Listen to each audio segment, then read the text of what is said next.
ঈদুল আজহার দিন মানে 3 দিন, 10, 11, 12 কোরবানির দিন, তারপরের 2 দিন, এই 3 দিনের মধ্যেই যদি কারো কাছে 52.5 ভরি রূপার সমপরিমাণ টাকা নিত্য প্রয়োজনের অতিরিক্ত থাকে সম্পদ, তাইলে 52.5 ভরি রূপার দাম হলো 1000 টাকা করে যদি হয়, 1 ভরি রূপার দাম 52,500। আর যদি 1,500 টাকা হয় তাহলে 78,750 টাকা, হ্যাঁ না 80,000 টাকা মতো প্রায়। তাইলে ধরেন এই 80,000 টাকা পরিমাণ সম্পদ যদি কারো কাছে প্রয়োজন বলতে নিত্য সংসারের খরচ, মৌলিক খরচ ব্যতীত উদ্ধৃত থাকে, ওই 3 দিনে ওই ব্যক্তির উপরে কোরবানি ওয়াজিব। মহিলার কাছে মনে করেন 1 ভরি স্বর্ণ আছে, 10,000 টাকা আছে, 5,000 টাকা আছে, ওই ঈদের দিন এই 2টা মিলাইলে যদি 80,000 টাকা দাম আসে, তো কসম আল্লাহ ওই মহিলার উপরে কোরবানি ওয়াজিব।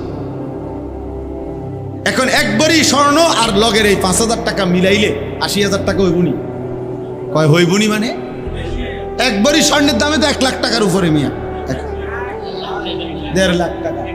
আমি তো জানিও না কত কিনতাম, আমি স্বর্ণ কিনে ভাত খাইয়া কুল পাই না। তাইলে বুঝাইতে চাইলাম কি পরিমাণ মহিলাদের উপরে কোরবানি ওয়াজিব বলেন। আহা, মহিলারও তো আখেরাত আছে, মহিলারও তো কবর আছে। আমাদের পুরুষরা বুঝতেই দেয় না, এগুলা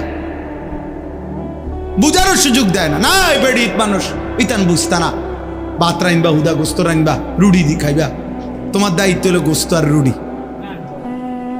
রুটি আর গোস্ত বেডিরে লাগাই দিছে কামে। আস্তাগফিরুল্লাহ। এই জন্য বাপ, আমি আরো ভাঙ্গা ভাঙ্গা বললে আরো অনেক সুন্দর মাসআলা আছে, কিন্তু সহজ কথা হইল অগণিত মুসলমানের উপরে আমাদের সমাজে বর্তমানে হজ ফরজ, কোরবানি ওয়াজিব। আপনি মনে করেন ছেলে বিদেশ, তো এবারে প্রত্যেক মাসেই বাপের লাগে টাকা পাঠায়, 1 মাসে 2 মাসে। এখন এই কোরবানিকে সামনে রাইখা 30,000 টাকা পাঠাইছে, 50,000 টাকা পাঠাইছে বাড়িতে। এখন বাপমার নামে কোরবানি হয়েছে, ভালো কথা, বাপমার কোরবানি আদায় হলো, কিন্তু এই ছেলেটার কাছে কি 80,000 টাকা জমা নাই? কথা বলে না কেন? আরে তার কাছে নাই আলাদা ব্যাংকে টাকা, থাকতে পারে, আমরা বুঝি না। হ্যাঁ,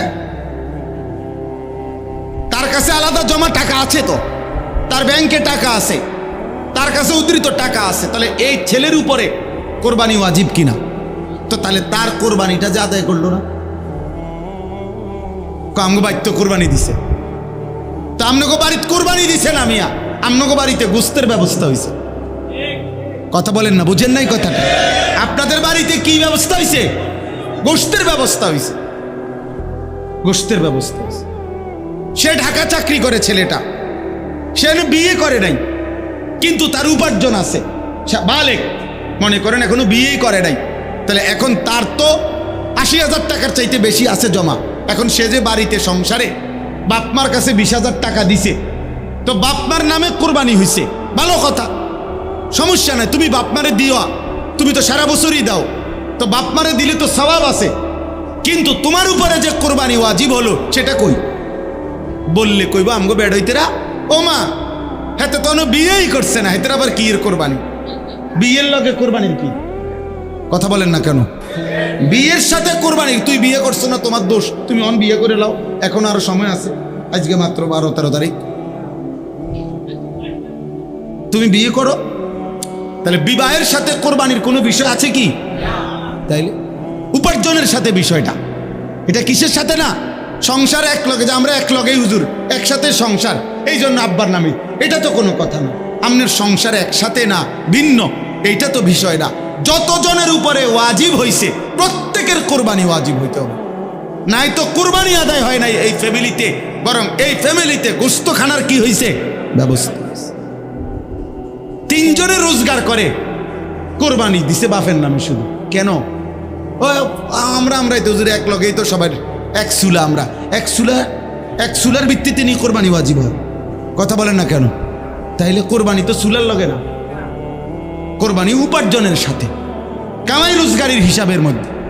এই জন্য দয়া করে আপনাদের কাছে আমি অনুরোধ করলাম, বিষয়টা অত্যন্ত গুরুত্বপূর্ণ। আপনি বুঝতে চান না বলে বা বোঝেন নাই বলে ফেলে দিলে হবে না, হবে না। বরং আমরা প্রত্যেকের উচিত হজ, যাকাত, কোরবানি গুরুত্বের সাথে আদায় করা। আপনার এবার আসেন, আমি এই আয়াতের কথা শেষ করি, তাইলে আমার কথা শেষ। কোরবানি মানে মনে রাখবেন নিছক একটা প্রাণী, যেটা কিতা সাধারণ মামুলি একটা ছাগল জবাই করা, একটা গরু জবাই করা না বাপ। বরং কোরবানি এমন একটি ইবাদত যেটা মাত্র 20 সেকেন্ডে, মাত্র 10 সেকেন্ডে, মিনিটে না, 20 সেকেন্ডে, আমি বুঝার জন্য বলি, কোরবানি এমন একটি ইবাদত যেই ইবাদতের মাধ্যমে বান্দা 20 সেকেন্ডে, 10 সেকেন্ডে মহান আল্লাহ রবের সাথে সম্পর্ক তৈরি হয়, বান্দা আল্লাহর ঘনিষ্ঠ হয়। এত দ্রুত গতিতে বান্দা অন্য আমলের মাধ্যমে আল্লাহর ঘনিষ্ঠ হয় না, কোরবানির মাধ্যমে যত দ্রুত হয়। কিভাবে বুঝলাম? হাদিসের মধ্যে আছে, আল্লাহর নবী সাল্লাল্লাহু আলাইহি ওয়াসাল্লাম বলেন, ওয়া ইন্নাদ দামা লা ইয়াকাউ মিনাল্লাহি বিমাকানিন ক্বাবলা আন ইয়াকা মিনাল আরদ। নবীজি বলেন, কুরবানির দিন, কুরবানির প্রাণী যখন জবাই করা হয়, তখন রক্তের প্রথম ফোঁটা জমিনে পড়বার আগেই, এদিক দিয়ে নিচে যাইবার আগেই আরশে আজিমে মহান আল্লাহ পাকের কাছে পৌঁছে যায়। এখন বলেন, একটা গরুর গলাটা আর মাটি ব্যবধান কত দূর? একা একা 4 আনা, নয়তো 1 বিঘত। কথা বলেন, মানে গলা জেন্দে জবাই করে, এই গলায় আর মাটি, নিচেতে মাটিটা ব্যবধান কি? 1 বিঘত। 1 বিঘতে ধরেন 4 আঙ্গুল বা 1 বিঘত, তাহলে 1 বিঘত নিচেই মাটি। তাহলে এখন পুঁজ দিলে রক্ত মাটিতে পড়তে কতক্ষণ লাগবে? 1 মিনিট, কয়েক সেকেন্ড। এই জন্য কইলাম 10 সেকেন্ডই ধরেন, আর ধরে নিলাম আমি 10 সেকেন্ড ধরেন, তো 10 সেকেন্ডে জমিনে পড়বার আগেই আরশে আজিমে পৌঁছে যায়। তাহলে এত দ্রুত গতিতে আল্লাহর নৈকট্য অর্জন করার এর চাইতে উত্তম মাধ্যম আছে কিছু? এই জন্য নবীজি বলছে, ফতিবু বিহা নাফসান, আমার উম্মত খুশি খুশি, খুব প্রফুল্ল চিত্তে কোরবানি দাও, খুশি খুশি কোরবানি দাও, খুশি খুশি, খুশি খুশি কোরবানি দাও, খুশি খুশি কোরবানি দাও। মানে এটারে কি মনে করো না, ঝামেলা মনে করো না, চাপ মনে করো না, পেরেশানি মনে করো না, পেরেশানি মনে করো না, খুশি খুশি কোরবানি দাও। ফতিবু বিহা নাফসান। আল্লাহ নবী সাল্লাল্লাহু আলাইহি সাল্লামকে সাহাবীরা জিজ্ঞেস করছে, ইয়া রাসূলুল্লাহ, কোরবানিটা কি? নবীজি বলছে, সুন্নাতু আবিকুম ইব্রাহিম, তোমাদের পিতা ইব্রাহিমের সুন্নাত। সাহাবীরা জিজ্ঞাসা করছে, ফামা লানা ফিহা ইয়া রাসূলুল্লাহ, এতে আমাদের কি হবে, নেকি কি? নবীজি সাল্লাল্লাহু আলাইহি সাল্লাম বললেন, বিকুল্লি শাআরাতিন হাসানা, প্রত্যেক পশমে পশমে আল্লাহ নেকি দান করবে। তাহলে একটা ছাগলে পশম হয় কয়টা? একটা গরুতে পশম হয় কয়টা? আমনে আজাদ থাকলে আমনে গোনেন, আমনের যদি আর কাম না থাকে আমনে গোনে, আমার আরো বহুত কাম আছে, ঠিক কি না? বলেন না কেন? কে গুনবে? তো আল্লাহ নবী সাল্লাল্লাহু আলাইহি সাল্লাম বলছে, বিকুল্লি শাআরাতিন হাসানা, প্রত্যেক পশমে পশমে আল্লাহ নেকি দান করবে। এই জন্য কুরবানি একটা প্রাণী জবাই না। কিছু মুরতাদ আছে, কিছু নাস্তিক বেঈমান আছে, কিছু মুনাফিক এই বাংলাদেশও আছে, আমরা নিজে পত্রিকায় দেখছি, বিবৃতি দেয় যে এত প্রাণী জবাই না করে এই টাকাগুলো গরিব দুঃখীকে দান করলে ভালো হতো। মানে বেঈমানে মনে করছে এটা শুধু একটা প্রাণী জবাই, মুনাফিকে মনে করছে এটা একটা প্রাণী জবাই, যে না বেটা, এটা প্রাণী জবাই না। এইখানে আল্লাহ তাআলা বলেন, ওয়ায়াযকুরু ইসমাল্লাহি ফি আইয়ামিন মা'লুমাত আলা মা রাযাকাহুম মিন বাহিমাতিল আনআম, চতুষ্পদ হালাল যেই প্রাণীগুলোর উপরে কোরবানির নির্ধারিত 3 দিনে জবাইয়ের মুহূর্তে আমি আল্লাহর নাম, আমার স্মরণ, আল্লাহু আকবার, এটা যে উচ্চারিত হয়, আমার জমিন গোটাটার মধ্যে তাকবীরের আওয়াজ হয়, আমি আল্লাহ এই উদ্দেশ্যেই কোরবানির বিধান দিয়েছি। আমার তাকবীর, আমার আওয়াজ বুলন্দ হয়। কি বুলন্দ হয়? তাকবীরে মুমিনের বিজয়। ইসলামের গুরুত্বপূর্ণ এই তিনটা ইবাদত, একটা হলো যাকাত, একটা হলো হজ, একটা হলো কুরবানি। যাকাত এবং হজ ফরজ ইবাদত, হজ এবং যাকাত, আর কুরবানি ওয়াজিব ইবাদত। তাহলে বোঝা গেল কি? বোঝা গেল হজ, যাকাত, কুরবানি এই তিন ইবাদতের ক্ষেত্রে একজন মুমিনের কোনোভাবেই গাফলতি করা, খামখেয়ালি করা উচিত না। একটা জিনিস বোঝা দরকার, ইসলামী শরীয়তের মধ্যে যেই আমলের যেই হুকুম, ওই আমলের মাসআলা জানারও সেই হুকুম। অর্থাৎ নামাজ যেমন ফরজ ইবাদত, তো নামাজের পূর্ণ মাসআলা বুঝে নেওয়া, জেনে নেওয়া এটাও ফরজ। যাকাত যেমন ফরজ, তো এটার মাসআলা বুঝা এটাও ফরজ। হজ যেমন ফরজ, এটার মাসআলা বুঝা এটাও ফরজ। কোরবানি যেমন ওয়াজিব, তো এটার মাসআলা বুঝা এটা ওয়াজিব। মানে কোন অবস্থায় হলে কি কারণে কারো উপরে হজ ফরজ হয়, কোরবানি ওয়াজিব হয়, যাকাত ফরজ হয়, এটা আমাদের জন্য প্রত্যেকের আলাদা আলাদাভাবে জানা ফরজে আইন। ফরজে আইন। অনেক সময় আমরা খামখেয়ালি করি। আমি স্কুলে পড়ছি, কলেজে পড়ছি, আমি সাধারণ মানুষ, আমি গ্রামের মানুষ, আমরা ছোটবেলায় পড়ালেখা করছি না, আমরা মূর্খ সুরুক্ষ মানুষ, গ্রামের মানুষ, হুজুর কোনো রকম আমরা পেটে ভাতে চলি। এই সমস্ত ৯-৬ কথা, বাটফারি কথা, এগুলো বলে আপনি শরীয়ত বুঝলেন না, আল্লাহর বিধান শিখলেন না, বুঝলেন না। এই সমস্ত অজুহাত খোদার কসম আখিরাতে হাসরের ময়দানে আল্লাহ পাকের সামনে দাঁড় করানো যাবে না, দাঁড় করানো যাবে না। এসব ফাইজলামি কথা আখিরাতের ময়দানে চলবেন চলবেন। সুম্মা লাতুসআলুন্না ইয়াওমাইদিন আনিন নাঈম। আল্লাহ বলেন, আমি প্রতিটি নিয়ামত সম্পর্কে অবশ্যই তোমাদেরকে জিজ্ঞেস করব। তো এক এক টাকা, এক এক সম্পদ, এক এক টাকার উপার্জন আল্লাহর নিয়ামত, আপনাকে এর জবাবদিহি করতে। এই পরিমাণ টাকা, এই পরিমাণ সম্পদ থাকার কারণে আপনার উপরে হজ ফরজ হয়েছিল, আপনি কেন করলেন? কোরবানি ওয়াজিব হয়েছিল, কেন আদায় করলেন না? যাকাত ফরজ হয়েছিল, কেন করলেন না? আমি বুঝি নাই, আমি খেয়াল করি নাই, ইত্যাদি বললে বিশ্বাস করেন আখিরাতের শাস্তি থেকে মুক্তি মিলবে না। এজন্য এই তিন আমলের ক্ষেত্রে খামখেয়ালি করতেন। আমি একটা উদাহরণ দিই, তাহলে বুঝবেন। ফজরের নামাজের 2 রাকাত সুন্নত নামাজ, সুন্নতে মুআক্কাদা, মানে ফরজের আগে যে 2 রাকাত নামাজ। তা আমাদের নবী সাল্লাল্লাহু আলাইহি ওয়াসাল্লাম বলেন যে, হে আমার উম্মত, যদি তোমাদের কাউকে ঘোড়ায় পিষা ফেলে, অর্থাৎ তুমি যদি ঘোড়ার পায়ের নিচে পড়ে আহত হও, আঘাতপ্রাপ্ত হও, ঘোড়ায় তোমারে পায়ে ফাড়াইছে, এত ব্যথা, এত বড় আহত হলেও যদি হও, নবীজি বলে তবুও তুমি ফজরের 2 রাকাত সুন্নত ছেড়ো না। তাইলে ফজরের 2 রাকাত সুন্নত, সুন্নতে মুআক্কাদা হওয়ার কারণে নবীজি সাল্লাল্লাহু আলাইহি ওয়াসাল্লাম কি পরিমাণ গুরুত্ব দিয়েছেন। আচ্ছা, কোরবানি একটা ওয়াজিব ইবাদত।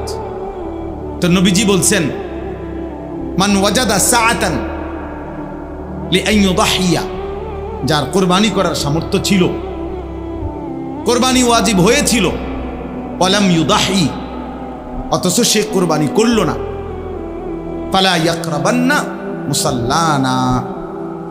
দেখেন, কথাটা বোঝা দরকার। আল্লাহর নবী সাল্লাল্লাহু আলাইহি সাল্লাম বলেন, ওই নাফরমান যেন আমাদের সাথে নামাজে না আসে, ও যেন আমাদের মসজিদে না আসে, ও যেন আমাদের ঈদগাহে না আসে। তাহলে কত বড় ধমক দিছে যে বেটা নাফরমান, সামর্থ্য থাকা সত্ত্বেও তুমি কোরবানির ওয়াজিব আদায় করলা না কেন?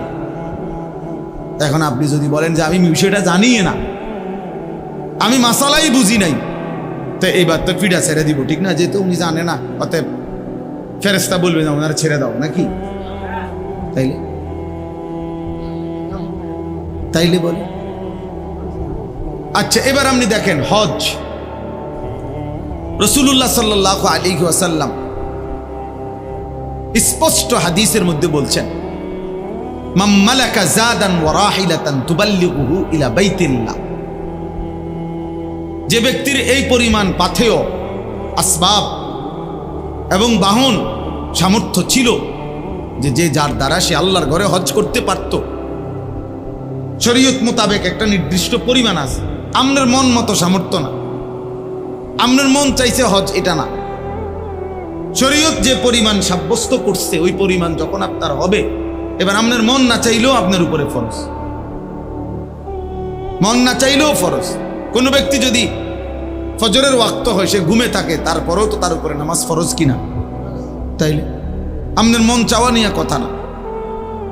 তো আল্লাহ নবী সাল্লাল্লাহু আলাইহি ওয়াসাল্লাম বলেন, সামর্থ্য ছিল, ওই পরিমাণ পাথেয় টাকা সম্পদও ছিল, বাহনও ছিল, যার দ্বারা সে আল্লাহর ঘরে যাইতে পারত। কিন্তু ফামাতা ওয়ালাম ইয়াহুজ্জা, হজ না করে এই অবস্থায় সে মারা গেল। আহা, নবীজি বলেন, ফালা আলাইহি আন ইয়ামুতা ইয়াহুদিয়ান ওয়ালা নাসরানিয়ান। সে কি ইহুদি হয়ে মরল নাকি খ্রিস্টান হয়ে মরল আমার জানা নাই। আমি রাসূলের এই ব্যাপারে কোনো দায়ভার নাই। এবার একজন লোক হইল, ভেবে দেখেন, ইনসাফ করে চিন্তা করেন। নবীজি বলছেন, সামর্থ্য থাকার পরেও যে হজ করল না, এই নাফরমান কি ইহুদি হয়ে মরছে নাকি খ্রিস্টান হয়ে মরেছে আমি জানি না। তার মানে অত্যন্ত জরুরি কথা হলো, নবীজি যদি এইটাও বলতো যে সে কি মুসলমান হয়ে মরছে না ইহুদি হয়ে মরছে না খ্রিস্টান হয়ে মরছে আমি জানি না, তাইলেও একটা কথা ছিল। কিন্তু এইটাও বলে নাই, মানে মুসলমান হিসাবে মরে নাই, এটা ঠিক আছে নিশ্চিত, তবে বাকি বেঈমানের মধ্যে কোন আইটেম, কি ইহুদি না খ্রিস্টান, এটা আমার জানা। আর আরেক হাদিসে বলছে, ফালিয়ামুত ইনশা ইয়াহুদিয়ান বা ইনশা নাসরানিয়ান। সামর্থ্য থাকার পরেও যে হজ না করে মরে গেল, নবীজি বলেন সে যেন ইহুদি হয়ে মরুক অথবা খ্রিস্টান হয়ে মরুক, তোর লগে আমার কোনো সম্পর্ক নাই। তাহলে রাসূলুল্লাহ সাল্লাল্লাহু আলাইহি সাল্লাম যদি এই কথা বলে, তাহলে ওই নাফরমানের জন্য হাসরের ময়দানে সুপারিশ করবে কে? তিনি যদি বলে আমি জানি না, আমার কোনো দায়িত্ব নাই, তাহলে এর জন্য সুপারিশ করবে কে? তারে হাউজে কাউসারের পানি দিবে কোন আব্বা? বলে কে দিবে? এই জন্য নবীজি সাল্লাল্লাহু আলাইহি ওয়াসাল্লাম এই ফরজ ত্যাগ করার প্রতি এত বড় ধমক দিছে। হাদিস শুনেন, আল্লাহ নবী সাল্লাল্লাহু আলাইহি ওয়াসাল্লাম বলছেন, যার উপরে যাকাত ফরজ হলো অথচ সে ফালাম ইউআদ্দি যাকাতাহু, সে তার যাকাত আদায় করে নাই, আল্লাহ নবী সাল্লাল্লাহু আলাইহি সাল্লাম বলেন, তার জমানো সমস্ত সম্পদ কিয়ামতের দিন বিষধর দুই মুখ সাপের আকৃতি ধারণ করবে এবং তার সমস্ত দেহের মধ্যে ওই সাপ তাকে পেঁচাইয়া ওই দুই মুখ দুই গালের মধ্যে রেখে, এই সাপ, খোদার কসম, বুখারী মুসলিমের হাদিস, এই নাফরমানের দুই গালের মধ্যে বিষধর কালো টাক মাথা বিশিষ্ট সাপ তারে কামড়াইতে থাকবে, ঠোকরাইতে থাকবে আর বলবে, বেঈমান, আমি তোর জমানো সম্পদ যা তুমি যাকাত দাও নাই। তাইলে আপনি এটারে কি মনে করছেন? মামুলি মনে করছেন আপনি এটারে? আপনি মনে করছেন বড় লোকে যাকাত দেয়, কিছু মানুষে কিছু লুঙ্গি দেয় আর পুরান কিছু কাপড় দেয়, যাকাতের কাপড় লাইন ধইরা, এটার নাম যাকাত? তাইলে যেই আমল ছেড়ে দেওয়ার ক্ষেত্রে এত বড় শাস্তি, তার ব্যাপারে কি আরেকটু সতর্ক হওয়া উচিত না? আরেকটু সচেতন হওয়া উচিত না? তাহলে এই জন্য আমার প্রথম কথা হলো, হজ এবং কুরবানি অত্যন্ত গুরুত্বপূর্ণ ইবাদত, অত্যন্ত গুরুত্বপূর্ণ ইবাদত।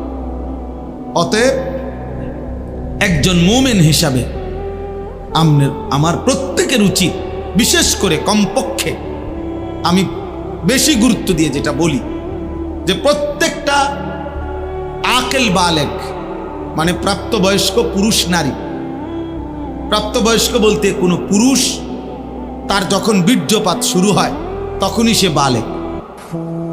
তাহলে 14 বছরের পরে 15 বছরের ভিতরে কোনো ছেলে বালেক হয়, আর কোনো মেয়ে মাসিক ঋতুস্রাব তখন তার শুরু হয়, তখন থেকেই সে বালেক।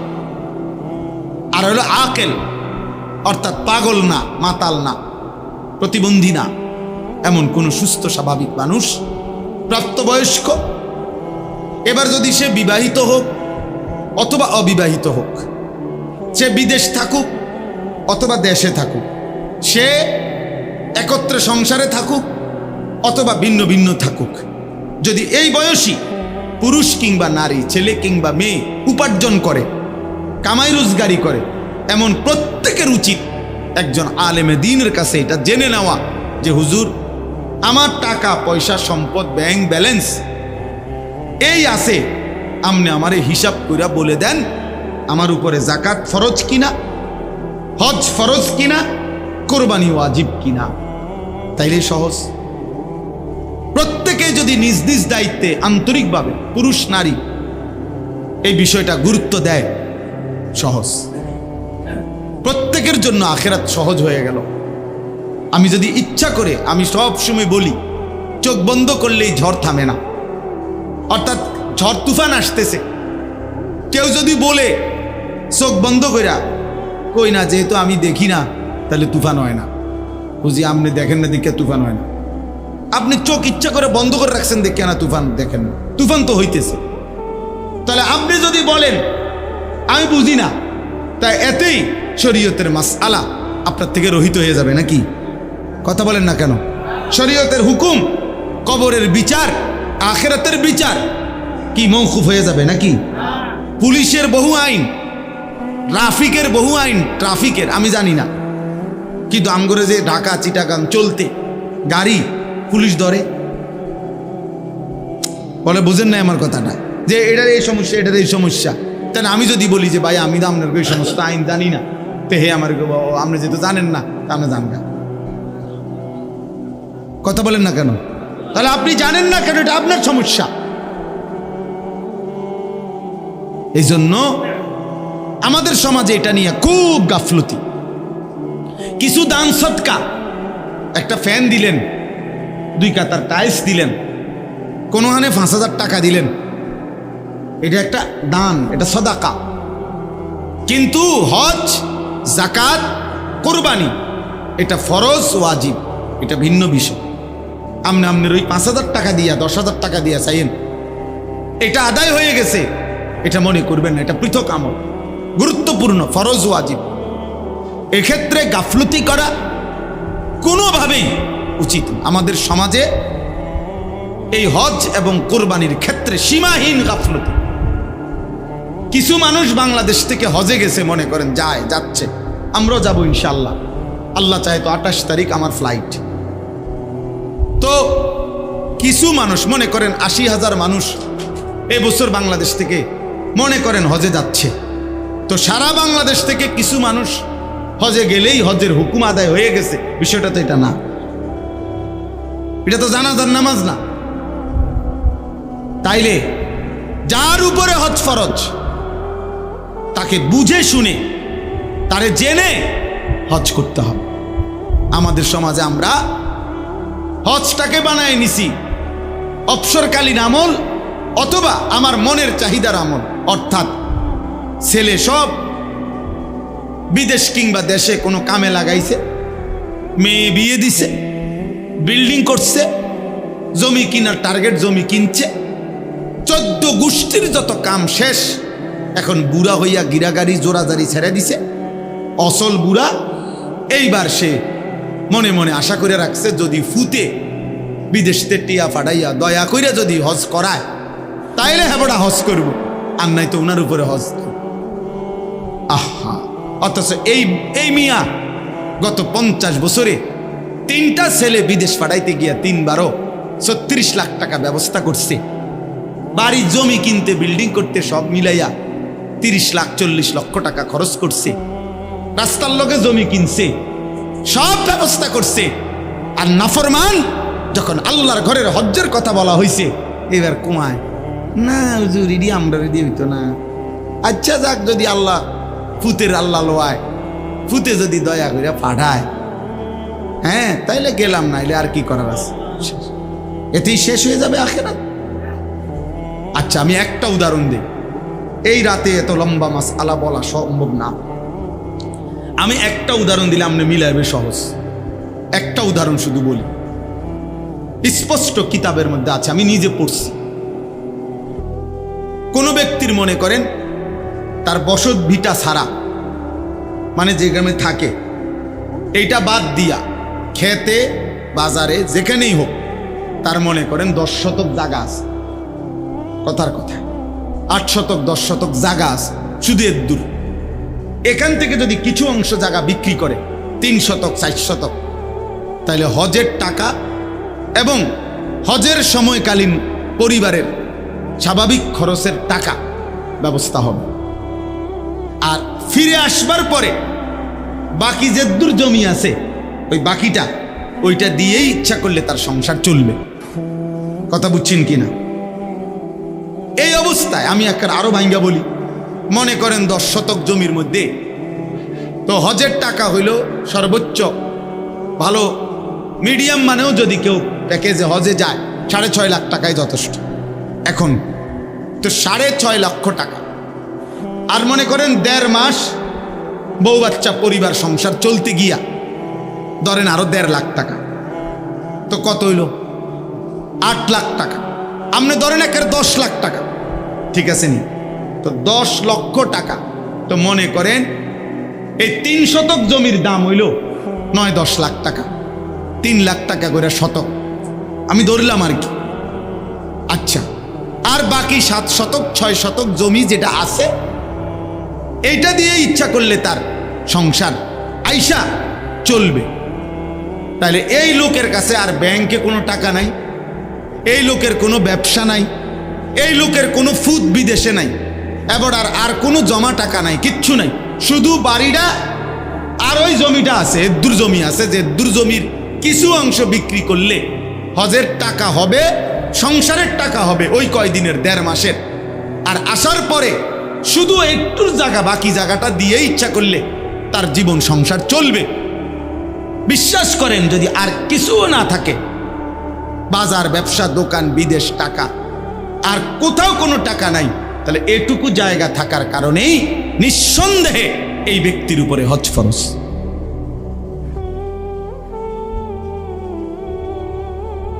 একশো ফরজ, 100 ফরজ।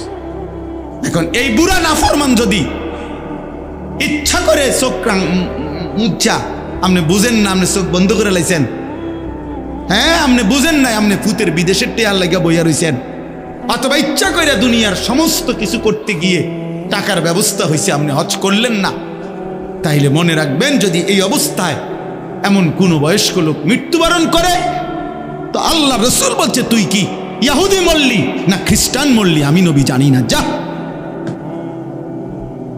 এবার আমনের সুপারিশ আমনের কোন বাফে করব, আমনে এই আব্বারে ঠিক করে রাখি। আপনারে হাউজে কাউসারের পানি কোন আব্বাই দিবে, আমনের সেই আব্বার লগে কথা বলে রাখি। এখন বলে এই কথা চিন্তা করলে আমাদের সমাজের কি পরিমাণ মানুষের উপরে হজ ফরজ? কথা বলে না আপনারা, কোন কথা কোন না কেন চাচা, কি পরিমাণ মানুষের উপরে হজ ফরজ? হ্যাঁ বলেন চাচা, বলেন। শতকরা দেখছেন, এই যে উনি বলতেছেন, উনি বুঝছে কথাটা, এই জন্য বলতেছে, সহজ কথা না এটা।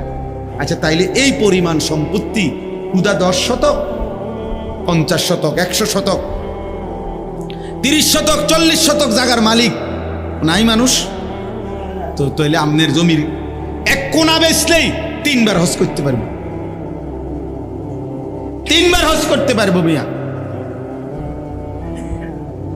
এই জন্য দয়া করে কোরআনুল কারীমের মধ্যে আল্লাহ বলছে ওমান কাফারা ফাইন্নাল্লাহা গানিয়্যুন আনিল আলামিন। আল্লাহ বলছে যে হজ করতে অস্বীকার করে, হজকে যে অবমূল্যায়ন করে, এই হজের আয়াতের পরে এটা, মানে এটার হজের আয়াতের সাথে ওয়ালিল্লাহি আলান নাসি হিজ্জুল বাইতি মান ইসতাতাআ ইলাইহি সাবিলা। আল্লাহ বলে যাকে আমি সামর্থ্য দিয়েছিলাম তার উপরে আমি আল্লাহ আমার সন্তুষ্টির জন্য আমার ঘরের হজ ফরজ করলাম। ওমান কাফারা, যে প্রত্যাখ্যান করলো, করবে না, আল্লাহ বলেন ফাইন্নাল্লাহা গানিয়্যুন আনিল আলামিন। এমন নাফরমান যদি সারা পৃথিবীর সবাই হয়, আমি কারো মুখাপেক্ষী না, আমি আল্লাহ আল্লাহই, আমি সকলকেই শাস্তি দেব, সকলকেই শাস্তি দেব। তাইলে এই বাংলাদেশে একবার একজন নামধারী এক ব্যক্তি, মনে আছে কিনা বিগত ফ্যাসিস্টের আমলে এক জালেম ক্ষমতার সামান্য কিছু পেয়ে অহংকার করে আল্লাহর ঘরের এই পবিত্র হজকে অবজ্ঞা করেছিল, বিদ্রুপ করেছিল বাংলাদেশে। ওই নাফরমানের নাম এখন আর কোন পৃথিবীর কেউ নেয় না, কেউ থুতুও মারে না, কেউ ফিরেও চায় না, ফিরেও চায়। এই জন্য আল্লাহ বলছে ওমান কাফারা ফাইন্নাল্লাহা গানিয়্যুন আনিল আলামিন। যে আমার হজ থেকে মুখ ফিরায় নেয়, প্রত্যাখ্যান করে, আমি তার মুখাপেক্ষী না। যা বেটা, তোর মতো বেটা আমার ঘরে আসবে না বেটা, তুই যাবি না মানে তোর আমি নিব না বেটা। আমরা কিতাবের মধ্যে পড়ছি, আমার কাছে হযরত মাওলানা আব্দুল মাজিদ দরিয়াবাদী রাহমাতুল্লাহর কিতাব আছে সফরে হেজাজ। ও কিতাব কিনবা, বাংলা অনুবাদ হয়েছে। হ্যাঁ বেটা ইলিয়াস কথা কয় না, সফরে হিজাজ বইয়ের নাম, রাহানুমা প্রকাশনী, বাংলা অনুবাদ হয়েছে, লেটেস্ট অনুবাদ, অনেক সুন্দর।